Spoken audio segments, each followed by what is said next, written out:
Welcome to another deep dive.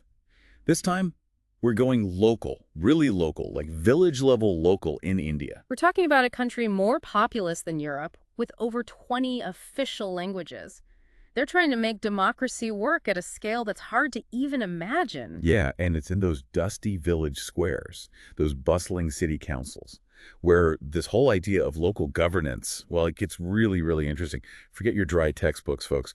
We're going deep into the real stories of how local governance works in India. Straight from the pages of academic texts on the Indian Constitution, we're talking about village councils battling for their land rights. And we're going to hear the story of Geeta Rathore. Oh yeah, Gita's story's incredible. It's about this housewife who becomes a powerful, elected village leader. From the village of Jamunia Talab, no less. Okay, I'm already hooked. See, we've all complained about, like, potholes, right? Or wished our local parks were, maybe a little bit better.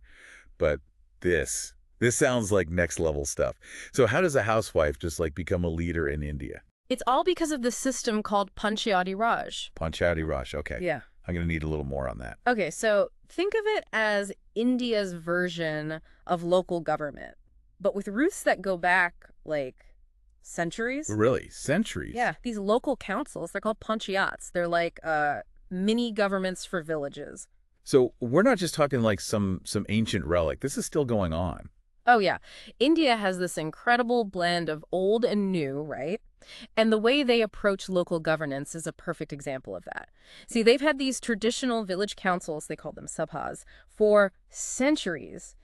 But the Panchayati Raj system, the one we see today, that's a product of India's modern journey. So independence, that kind of thing. Exactly, their struggle for independence. And of course, the vision of leaders like, Oh, wait, Gandhi. Gandhi, exactly, the man himself. Okay, yeah, I can already see how he fits into this. Always fighting for the little guy. Exactly. Gandhi truly believed that real independence meant empowering people at the most local level, the grassroots. He saw villages as the heart of India. And you can't have a strong heart if the rest of the body's calling all the shots, right? Exactly. That's Gram Swaraj, Gandhi's big idea. Strengthening local governance was absolutely essential for a truly democratic nation, in his eyes. So Gandhi, he's got this idea, Gram Swaraj, giving villages real power. Did that actually happen, though? Like, once India gets independence, did everyone just say, all right, let's do it Gandhi's way? Well, not quite. It's a little more complicated than that. Isn't it always? Right. So Gandhi's ideas, they were really popular, really resonated with people. But newly independent India, they had a lot on their plate, a lot of challenges. Yeah, I can imagine. A brand new country Yeah, trying to get everything up and running. exactly. And some leaders, they were worried that giving too much power to the villages, it could actually make the country unstable. I mean, think about it, India. It's incredibly diverse. So yeah, tons of different languages, cultures, religions. Exactly. So you've got this huge population, all these different groups, and some leaders were worried that, if you give too much power to the villages, it could all just kind of fall apart. Too many cooks in the kitchen kind of thing. Yeah, exactly. It's like everyone's pulling in different directions. And on top of all that, you've got this long history of social hierarchies in India. So were people really worried about those structures just taking over these new village councils? That's exactly it. It's like, how do you make sure that these councils are actually democratic, that they represent everyone, not just the same old powerful elites? So good intentions, but then you come up against the reality of power, right? Like, who actually gets to call the shots? It's a classic dilemma. So what happened? Did India go all in on Gandhi's vision? Or did they kind of shy away from it? Well, they kind of tried to find a middle ground. A compromise. Yeah, you could say that. So when they were writing the Indian Constitution, local government was definitely included, Yeah. but it was put under the authority of the individual states. Okay, so instead of one national system, it's more like each state gets to decide how they want to handle local government. Exactly. So you end up with this kind of patchwork system. Some states, they really embrace the idea of local elections, full-on Gram Swaraj, but other states, not so much. They were more hesitant. A mixed bag, then. Definitely a mixed bag. But we started off talking about Geeta Rathore, right? The housewife who became this powerful local leader. Oh yeah, Gita's story is amazing. Yeah, and it feels like a real testament to what local governance can be. But how do we get there? Like, how do we go from this patchwork system to someone like Geeta actually having real power? So you've hit the nail on the head. There's a missing piece to this puzzle. And this is where India's story takes a really fascinating turn. Oh, I love a good plot twist. Lay it on me. Okay, so fast forward to the late 1980s. There's this growing movement in India, people demanding more power at the local level. They're saying, hey, we want more say in how our communities are run. And this movement, it gains momentum, and it leads to these two really important changes to India's constitution. The 73rd and 74th Amendments of 1992. Amendments. Okay, those always sound important. But what did they actually change? Like in real people terms? These amendments were huge. They weren't just like little tweaks here and there. They were a bold move to reshape the power dynamics in India. Okay, so less fine-tuning, more like a system overhaul. Exactly. Now, the 73rd Amendment, that one focused on rural areas, the villages. And the 74th Amendment, that one tackled urban centers, the cities. But they both have the same goal: make local government more uniform across the country, make it more democratic, and give it way more power. Okay, that's pretty big. But it's one thing to change the law, right? Like, how do you change people's mindsets? How do you make sure those local councils are actually calling the shots, not just doing what the state government tells them to do? That is the million-dollar question. You see, the amendments, they took a multi-pronged approach. Okay, I'm intrigued. Hit me with these prongs. The first prong, they mandated a clear structure for local government across India. No more of this patchwork stuff. But everyone's on the same page now. Exactly. And it's this three-tier system. So you've got village-level panchayats, then you've got councils at the district level, and then finally you have larger bodies that oversee entire regions. Okay, so more organization, more accountability maybe. That was the hope. But then there's the second prong, and this is where things get really interesting. This is how they tackled those concerns about the old power structures just taking over. Okay, I'm listening. How do you prevent that? Reservation. Reservations. Yep.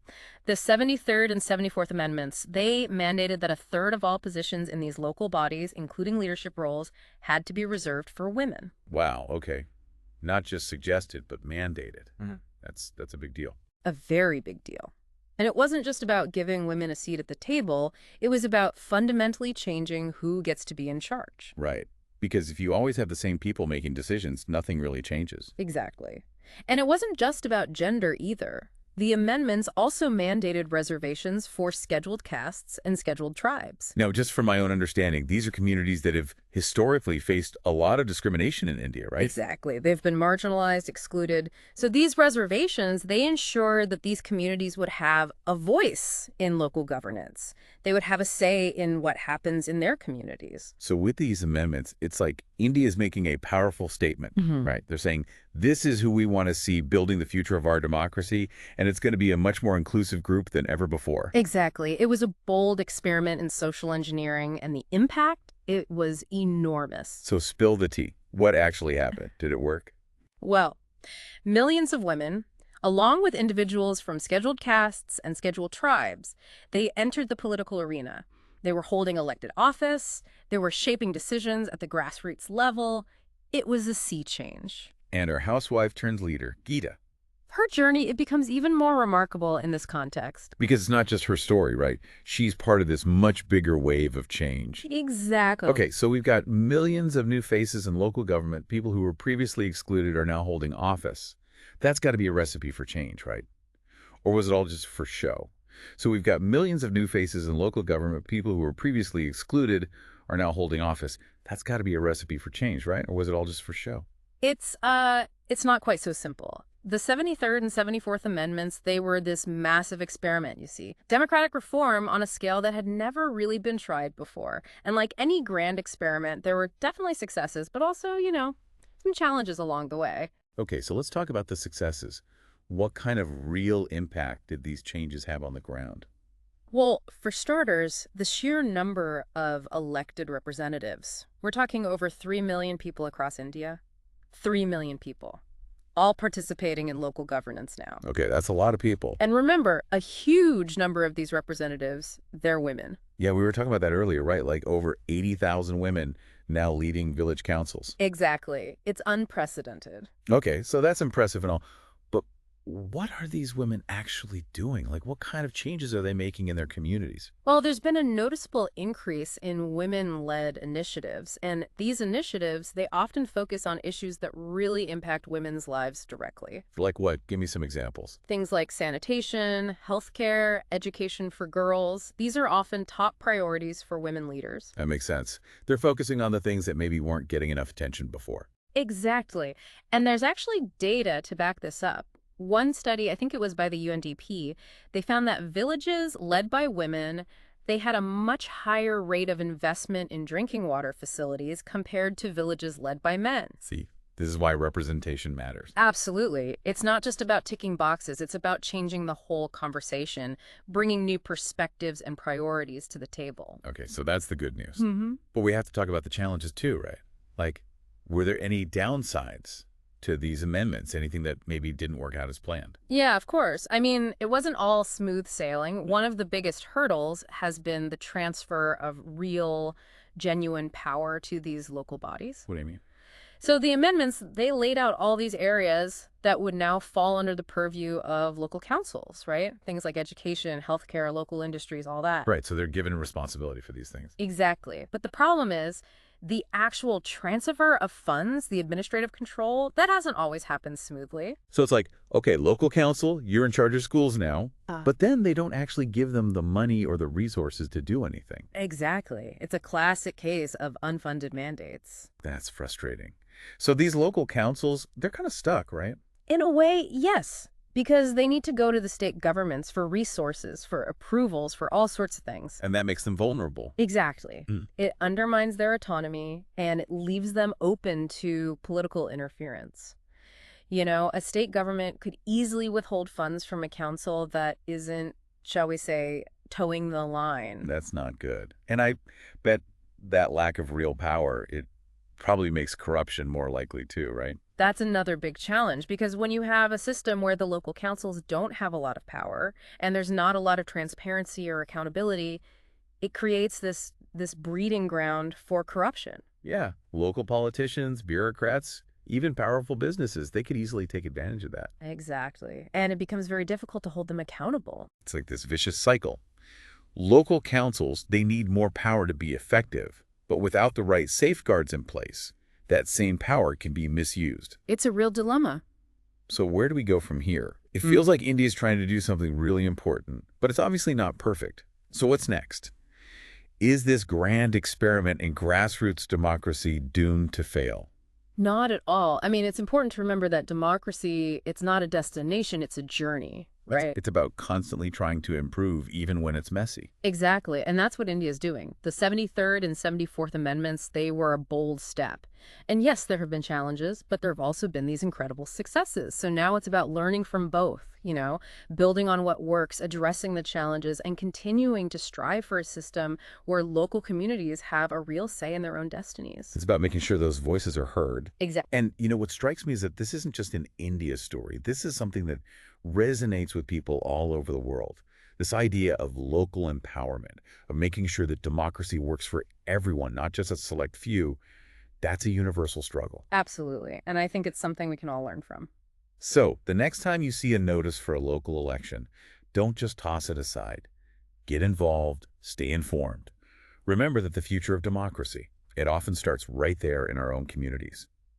This deep dive has been eye-opening. We've seen how local governance works in India, the challenges, the triumphs, and everything in between.